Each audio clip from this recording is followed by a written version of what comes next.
কেউ 60 বছর, কেউ 70 বছর, কেউ 80 বছর ধরে এই দেশে থাকার পর তাকে লাইনে দাঁড়িয়ে নাগরিকত্বের প্রমাণ দিতে হবে? আসুন, আপনার নাম কি বলুন? সোমনাথ লাহিড়ী।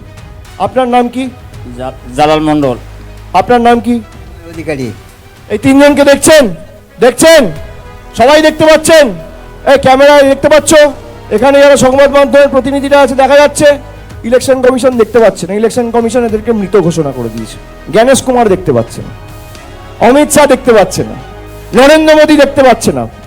জ্ঞানেশ কুমার ছু মন্ত্র দিয়ে এদেরকে ভ্যানিশ করে দিয়েছে। যারা আমাদের অস্তিত্ব অস্বীকার করে, যারা আমাদের ভ্যানিশ করতে চায়, আগামী দিন ভোট বাক্স খুলবে, এদেরকে ভ্যানিশ করতে হবে, ভ্যানিশ করতে হবে। এক একটা বুথ থেকে বিজেপিকে এমন কড়ায় গন্ডায় জবাব দিতে হবে যাতে 50 বছর এরা বাংলার মানুষের বিরুদ্ধে যুদ্ধ ঘোষণা করা লাগে 100 বার ভাবে।